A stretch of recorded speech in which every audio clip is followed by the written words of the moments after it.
안녕히 주무셨습니까? 2월 3일 토요일 새벽기도의 찬송가는 337장 내 모든 시험 무거운 짐을입니다. 함께 읽으실 말씀은 히브리서 2장 11절에서 18절의 말씀입니다.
사도신경으로 신앙 고백하심으로 새벽기도에 시작하겠습니다. 전능하사 천지를 만드신 하나님 아버지를 내가 믿사오며 그 외아들 우리 주 예수 그리스도를 믿사오니 이는 성령으로 잉태하사 동정녀 마리아에게 나시고 본디오 빌라도에게 고난을 받으사 십자가에 못 박혀 죽으시고 장사한 지 사흘 만에 죽은 자 가운데서 다시 살아나시며 하늘에 오르사 전능하신 하나님 우편에 앉아 계시다가 저리로서 산자와 죽은 자를 심판하러 오시리라.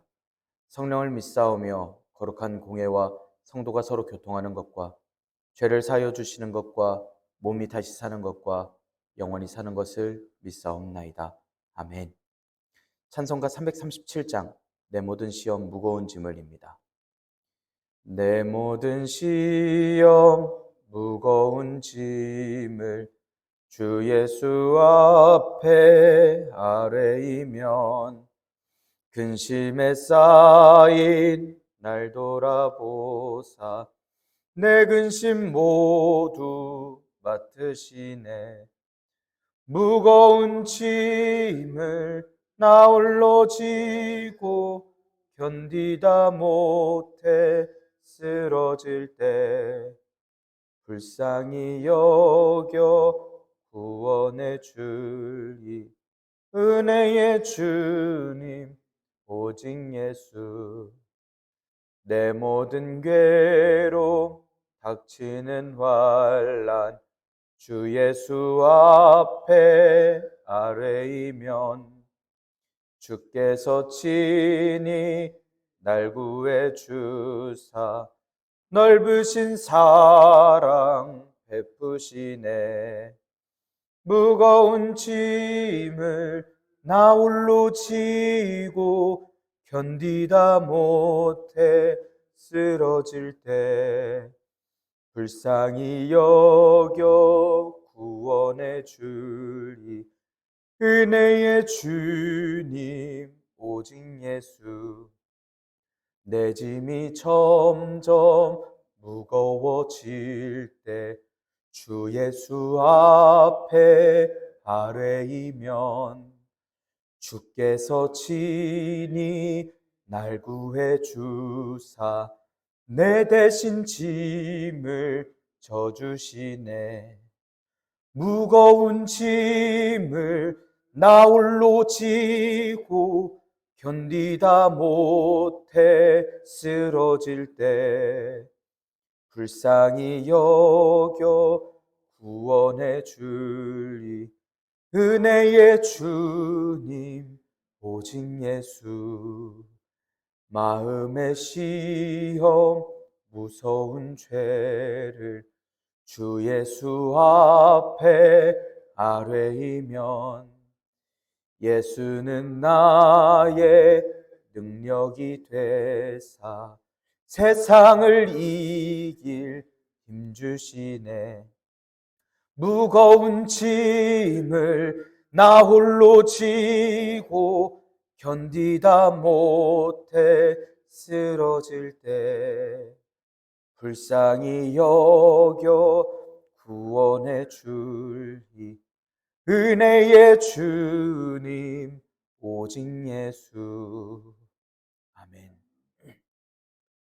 은혜롭고 자비로우신 하나님 아버지, 오늘도 새 하루를 허락하여 주시니 감사합니다. 주님의 부르심을 듣고 모인 저희들 하나님께 찬양하고 기도할 때 들어주시오며 저희를 받아 주시옵소서. 저희를 형제라고 불러주신 예수님, 저희를 붙들어 주심, 또한 저희에게 그 예수님을 보내주심에 감사드립니다. 신실하시고 자비하신 대제사장이 되신 예수님, 저희의 죄를 속량하여 주신 그 주님을 보내주시니 감사합니다. 저희가 시험을 받아 고난을 당할 때 먼저 저희를 위하여 고난을 받으신 저희 주님을 떠올리며 저희가 감사하게 하시고 저희를 능히 도와주실 수 있으신 주님께 의지하며 주님의 뜻만 따를 수 있는 저희들이 되도록 인도하여 주시옵소서. 주님 허락하신 말씀을 읽습니다. 말씀을 읽을 때 지혜의 성령님께서 함께하여 주시고 지혜를 더하여 주셔서 말씀을 깨닫게 하시고 순종하며 살아가도록 주님 인도하여 주시옵소서. 이 모든 말씀 우리 주 예수 그리스도의 이름으로 기도드리옵나이다. 아멘. 히브리서 2장 11절에서 18절의 말씀입니다. 거룩하게 하시는 이와 거룩하게 함을 입은 자들이 다 한 근원에서 난지라. 그러므로 형제라 부르시기를 부끄러워하지 아니하시고 이르시되 내가 주의 이름을 내 형제들에게 선포하고 내가 주를 교회 중에서 찬송하리라 하셨으며 또다시 내가 그를 의지하리라 하시고 또다시 볼지어다 나와 및 하나님께서 내게 주신 자녀라 하셨으니 자녀들은 혈과 육에 속하였으며 그도 또한 같은 모양으로 혈과 육을 함께 지니심은 죽음을 통하여 죽음의 세력을 잡은 자 곧 마귀를 멸하시며 또 죽기를 무서워함으로 한평생 매여 종노릇하는 모든 자들을 놓아주려 하심이니 이는 확실히 천사들을 붙들어 주려 하심이 아니요 오직 아브라함의 자손을 붙들어 주려 하심이라. 그러므로 그가 범사의 형제들과 같이 되심이 마땅하도다. 이는 하나님의 일에 자비하고 신실한 대제사장이 되어 백성의 죄를 속량하려 하심이라. 그가 시험을 받아 고난을 당하셨은즉 시험 받는 자들을 능히 도우실 수 있느니라. 아멘. 오늘도 하나님께서 예배의 자리에 함께 하시는 여러분들에게 크신 은혜와 평강을 내려주시길 원합니다. 함께 히브리서의 말씀을 읽고 있습니다. 1장 4절부터 천사들보다 당연히 뛰어나신 예수님에 대하여서 말씀하고 있습니다. 하나님께서 관심 두신 건 천사들이 아니라 사람들입니다. 예수님께서 이 땅에 오신 것은 사탄의 세력 아래에서 종노릇하던 사람들을 구원하시기 위함이심입니다. 예수님께서는 원래 천사들보다 뛰어나시지만 잠시 천사보다 조금 못한 사람의 모습으로 대신하여 죽음의 고난을 당하셨습니다. 이건 사탄의 세력을 파멸하시고 죄악의 사슬에 매인 사람들을 구원하시기 위함이셨습니다. 예수님께서는 하나님을 섬기는 대제사장이 되셔서 친히 당신의 몸을 단번에 화목제물로 드리신 다음 영광과 존귀의 관을 쓰셨습니다. 예수님께서는 스스로 시험을 받고 고난을 당하셨기 때문에 거룩하게 된 사람들을 형제라고 불러주셨습니다. 그렇게 형제라고 부르시기를 부끄러워하지 않으셨습니다.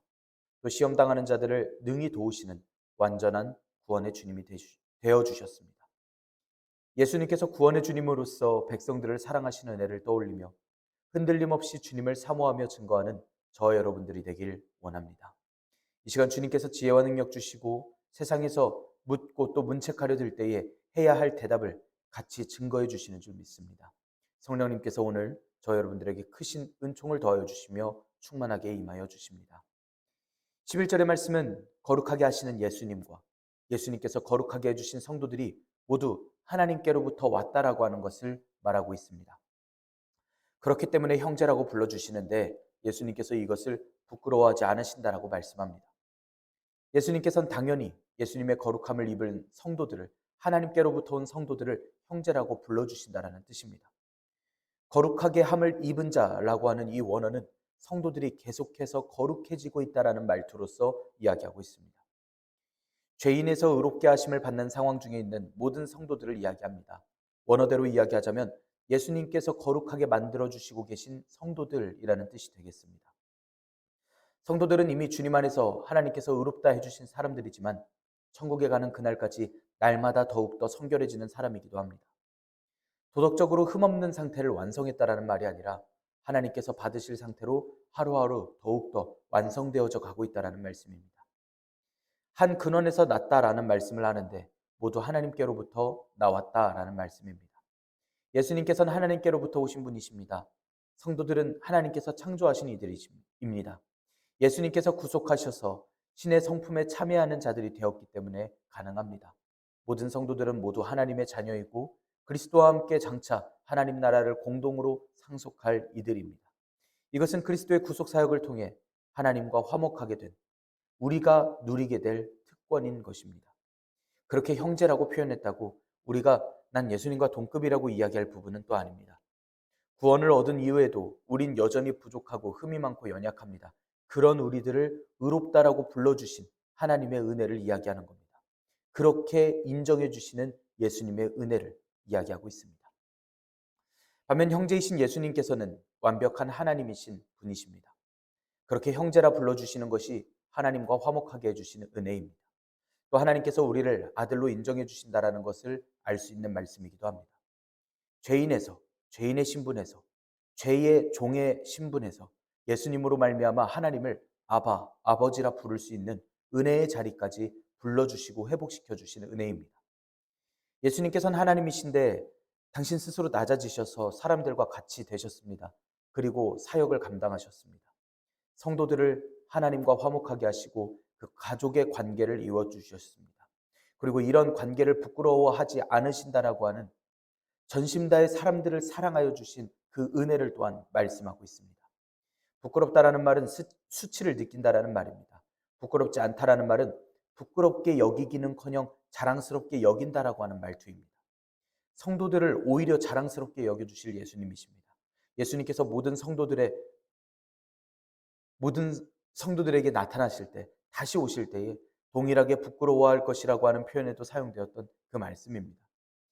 바울 사도가 복음을 자랑스럽게 생각하는 것처럼 그리스도께서는 구원 얻은 성도들을 당신의 형제로 부르는 것을 부끄러워하지 않으시고 오히려 자랑스럽게 생각하십니다.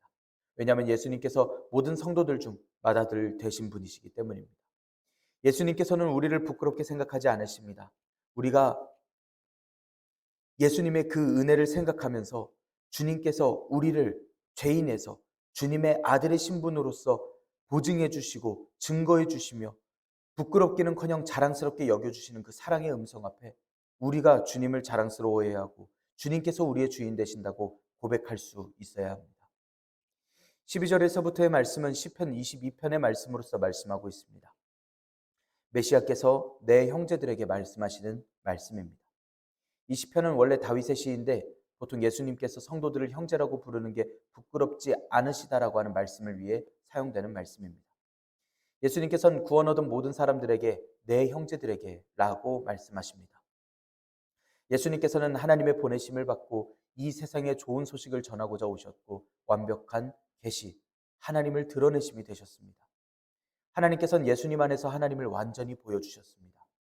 13절의 말씀에 또다시 내가 그를 의지하리라 라고 하는 말씀은 이사야 8장에서 나는 기다리면 그를 바라보리라 라는 말씀으로 이야기되는 말씀입니다. 원어로는 내가 의지하고 있고 앞으로도 계속 의지할 것이라는 원어입니다. 그래서 하나님께 대한 예수님의 확신을 말씀합니다. 고난을 통해 보인 예수님께서 인간과 하나가 되신 일은 예수님께서 하나님이심을 확신하는 중에 신뢰하는 것을 말씀하고 또 우리는 하나님이신 예수님을 생각하며 예수님을 의지하고 예수님께서 구주시라는 것을 깨닫고 알게 됩니다.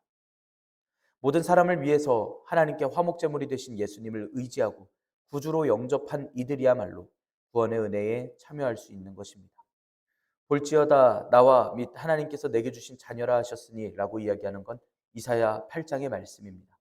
말씀에서는 하나님께서 하나님의 자녀들을 예수님께 주신 것으로 말씀하고 있습니다. 이건 하나님께서 성도들을 예수님을 믿게 하셨다는 사실과 함께 예수님께서 성도들을 돌보게 하셨음을 알 수 있는 말씀입니다. 예수님께서도 아버지께서 내게 주시는 자는 다 내게로 올 것이라 말씀하셨습니다. 그리스도께서 성도를 형제로 여기시기를 부끄러워하지 않으셨던 말씀인 겁니다. 그리스도께서 인간의 몸을 입으시고 이 땅에 오셔서 고난을 받으신 건 하나님의 택하신 자녀들로 하여금 예수님께서 그러셨듯이 온전히 하나님을 의지함으로 하나님께로 나아가게 하시기 위해서입니다. 앞선 말씀에서 예수님의 고난의 이유가 성도들을 형제 삼으셨다라는 말씀과 그들을 부끄러워하지 않는 말씀을 전했습니다. 그리고 14절에서 18절까지의 말씀에서는 더 나아가 예수님께서 고난 당하신 것이 대제사장으로서 성도를 구원하시기 위함이라는 말씀을 전합니다. 먼저 14절에서 자녀들은 혈과 육에 속해 있음을 말씀합니다. 이 말씀은 영원하신 하나님과는 달리 인간은 생명이 끝이 있음을 말씀합니다. 즉 성도들은 모두 혈육을 지닌 연약한 인간들이라는 것입니다. 그리고 함께 지니심이라는 말은 자녀들과 함께 혈과 육에 속한 존재가 되셨다라는 말씀입니다. 같은 모양으로 지니셨다라는 말씀, 즉 예수님께서 인간이 되셨다라는 말씀입니다. 실제로 예수님께서는 인간이 겪어야 할 모든 것에 참여하셨습니다. 다만 다른 게 있다라면 인간은 죄를 타고나지만 예수님께서는 흠없고 죄 없으신 순결하신 어린 양이시라는 겁니다. 죄와는 무관하신 분이십니다. 완전한 인간이지만 죄 없는 사람의 대속하심이 필요했는데 이를 위해서 완벽한 조건을 예수님께서 이루시고 오신 겁니다. 하나님께서는 인간을 구원하기 위해서 인간이 되는 방법을 택하셨습니다. 그래서 죽음을 통하여 죽음의 세력을 잡은 마귀를 멸하셨습니다. 말씀은 예수님께서 성도처럼 혈육에 속한 이유를 말씀하고 있습니다. 예수님께서는 죽음의 세력을 잡은 마귀를 무력하게 하려고 인간의 몸으로 오셨습니다. 십자가의 대속의 죽음으로써 이루셨습니다. 예수님께서 십자가에서 죽으심이 마귀에게 패배한 것이 아니라는 것입니다. 오히려 마귀를 멸하신 사건입니다. 뿐만 아니라 죽기를 무서워해서 한평생 매여 종노릇하는 이들을 놓아주시려고 자유하게 해주시려고 인간의 몸으로서 오신 것을 이야기합니다. 자유의 몸이 되게 한다라는 뜻으로서 말씀하는데 죄와 사망의 권세로부터 자유하게 되어서 예수님께서는 성도들에게 율법에서도 물론이고 죄와 사망에서도 자유하게 하셨음을 전합니다. 죽기를 무서워함으로 한평생 매였다라는 말씀의 원어는 죽음에 대한 공포로 평생 동안 계속해서 종살이를 하고 있는 이라는 원어입니다. 예수님과 상관없는 삶을 사는 인간의 모습이라 볼 수 있습니다. 암흑과 절망의 인생에서 놓아주시려고 하신 것이 예수님의 은혜입니다. 그런 예수님의 모든 은혜가 천사를 붙들어 주시려는 것이 아니라 아브라함의 자손을 붙들어 주시려고 하셨음을 잘 말씀합니다. 예수님께서 붙들어 주시는 아브라함의 자손은 하나님의 약속 중에 아브라함에게 이루시기로 하셨던 바닷가와 모래, 하늘의 별처럼 많은 후손의 후손을 다 가리켜 말씀합니다. 옛날부터 하나님께서 주셨던 약속에 포함되는 모든 사람들을 가리켜 이야기하는 것입니다. 예수님께서는 천사들을 위해서가 아니라 특별히 정해진 사람들을 위해서가 아니라 모든 사람들, 믿음의 자녀들, 하나님의 약속하신 모든 세상을 위하여 예수님께서 오셨다라는 것입니다. 그렇기 때문에 예수님께서 범사의 형제들과 같이 되심이 마땅했노라 라고 말씀합니다. 다시 한번 예수님의 속량하심을 밝히는 말씀이 이어집니다. 예수님께서 인간을 도우시기 위해 세상에 오셨음을 17절에서 18절에서 말씀합니다. 형제들과 같이 되셨음은 예수님께서 사람들의 모습을 취하셨다라는 것입니다. 인간 형제들이 지닌 모든 공통점을 지니게 되었습니다. 죄와 상관없으시고 인간이신 예수님께서 모든 형제들의 대속제물이 되어주셨습니다. 동시에 예수님께서는 하나님의 일을 감당하셨습니다. 자비하시고 신실하신 대제사장이 되셨는데 예수님의 사역을 대제사장의 원래 직분대로 말씀하고 있습니다. 대제사장은 희생 제물에 피로 제사를 드려서 하나님 앞에서 백성의 죄를 용서해 주시라고 기도하고 예배하던 사람들입니다. 하나님께로 나아갈 길을 열어주시는 대제사장이 되어주셔서 백성의 죄를 속량하셨다라는 그런 말씀입니다. 그런 대제사장 중에서도 자비하시고 신실하신 대제사장이시라 말씀합니다. 죄인들을 불쌍히 여기시고 진심으로 사랑해 주신 예수님이십니다. 예수님께서 시험을 받으셨기 때문에 시험 받는 자들을 능히 도우실 수 있음을 마지막으로 18절에서 말씀합니다. 예수님께서는 우리와 같이 모든 일에 시험을 받으셨습니다. 원어 그대로로 읽어보자면 예수님께서 시험을 받으셨다. 바로 예수님께서 시험을 받으셨다라고 강조하여 이야기합니다. 시험을 받으시되 아주 받을 모든 시험을 다 받으셨다라는 말투로서도 읽히는 말씀입니다. 예수님의 제자들이 시험을 당할 때 친히 도와주실 수 있는 근거가 됩니다. 부모님들은 살아간 모든 흔적과 경험으로서 자녀들에게 안심이 되어 주십니다. 또 보호할 길이 되어 주십니다. 왜냐하면 자녀들이 볼 때 이미 부모님이 경험에서 우러나와 자녀들을 가르치고 계시고, 부모님은 이미 겪은 일들이고, 자녀들은 그렇게 그 길을 살지 않았으면 더 안 아플 수 있는 길이 있음을 그 누구보다 잘 알고 있기 때문에, 시험을 받았던 부모님은 자녀들을 능력적으로도 또한 경험적으로도 도와주실 수 있다라는 것을 알고 있기 때문입니다. 예수님의 고난받으신 흔적들은 시험을 당할 제자들에게 예수님께서 도와주실 근거가 됩니다. 모든 것을 아시고 모든 게 가능하신 하나님이시라서 이런 경험은 아무 필요도 없는 것이 맞긴 합니다. 그냥 말씀만 주시면 우리의 고통과 아픔은 얼마든지 없어주실 수 있으십니다. 그런데 하나님께서 도와주실 때 백성들의 마음의 문제까지 살피신 것을 알 수 있는 말씀입니다. 아기는 걸음마를 뗄 때 넘어지기도 하고 기어다니기도 합니다. 넘어지면 아프고 맘대로 제대로 서지도 못하는데 계속 도전하는 아기를 봅니다. 눈앞에 두 발로 서 있는 부모님이 보이기 때문입니다. 조그만 아이를 두 손으로 들고 등에 업고 다닐 수 있는 능력이 충분한 부모님입니다. 그럴 능력도 있고 그럴 마음도 있습니다. 넘어지는 아이를 보면 마음이 아파 얼마든지 도와줄 수도 있습니다. 하지만 부모님도 그 고통을 알기 때문에, 이 아기가 이 과정을 거쳐서 걸어야 하기 때문에, 언제든지 위험하면 또 도와주실 수 있는 부모님이기 때문에 아이가 성장할 수 있도록 쳐다보고 또한 기다려 주십니다. 아이는 계속 부모님이 살아온 길을 따라 살아갑니다. 걷는 것을 시작으로 말투, 표정, 행동, 예의, 그 모든 것을 배워갑니다. 늘 능력 있고 힘 있는 부모님의 도우심을 받고 살아가는 아이지만, 그 와중에 불안하고 무섭지 않을 수 있는 것, 내가 이미 살아온 이 인생을 이미 하셨던 부모님이 있으니까, 이 부모님이 나를 돌보고 있으니까 그 어느 것도 힘들지 않는 큰 위로가 됩니다. 예수님께서 인간의 몸으로 오셔서 능히 도와주실 수 있으셨던 건 모든 성도들에게 증거가 되고 근거가 되고 큰 위로가 됩니다.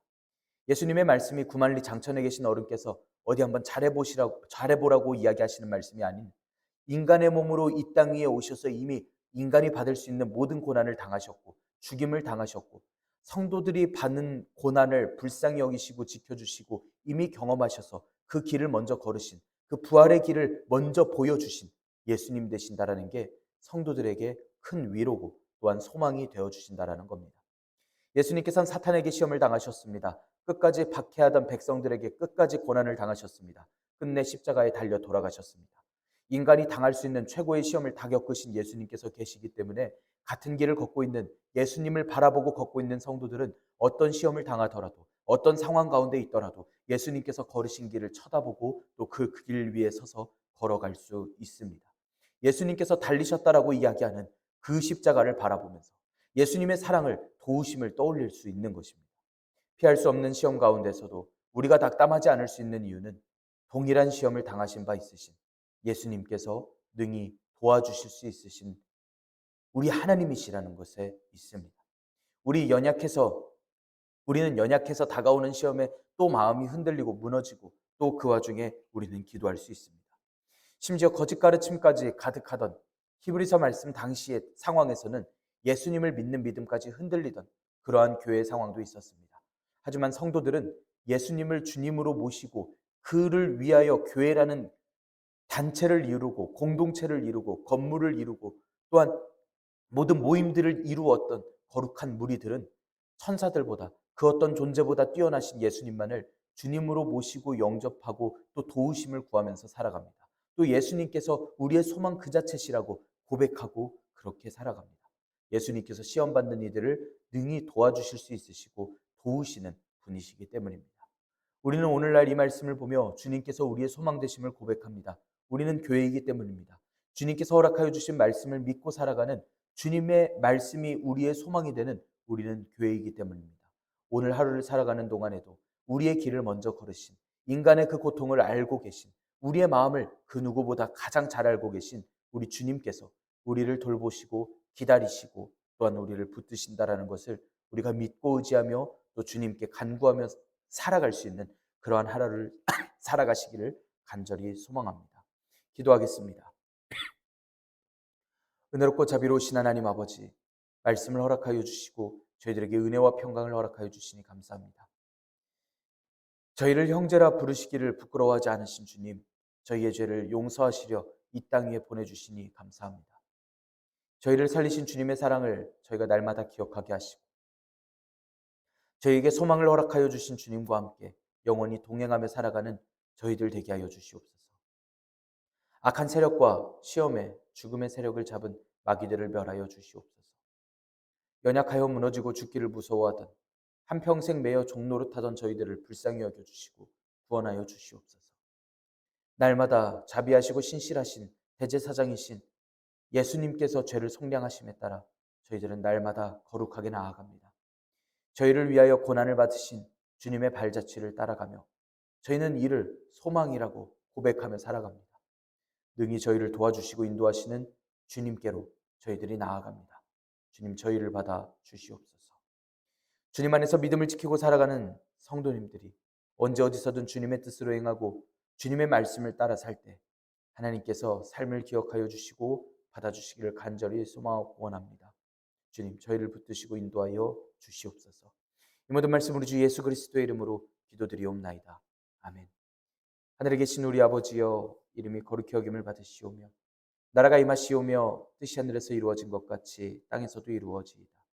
오늘 우리에게 일용할 양식을 주시옵고 우리가 우리에게 죄 지은 자를 사하여 준 것 같이 우리 죄를 사하여 주시옵고 우리를 시험에 들게 하지 마시옵고 다만 악에서 구하시옵소서. 나라와 권세와 영광이 아버지께 영원히 있사옵나이다. 아멘. 우리 이 시간 함께 기도할 수 있기를 원합니다. 오늘의 말씀을 지켜내기 위하여 교회가 소망으로 삼고 있는, 교회가 바라보고 살아가고 있는 주님께서 기뻐하실 교회 공동체의 모습을, 거룩한 무리로서의 모습을 우리가 해나갈 수 있도록 주님께 지혜와 능력과 담대함을 간구하며 기도합시다. 우리 터교회 사역을 위해서 기도합시다. 터교회 기관들을 위해서도 함께 기도할 수 있기를 원합니다. 내일은 거룩한 주일입니다. 주일 예배를 준비하며 주님께서 기뻐 받으실 우리의 삶의 예배를, 또한 주님께서 기뻐하실 우리의 충성을 올려드리는 귀한 거룩한 예배의 시간이 되기를 우리 간구하며 기도할 수 있기를 원합니다. 오늘 청소년 청년 예배를 처음으로 시작을 합니다.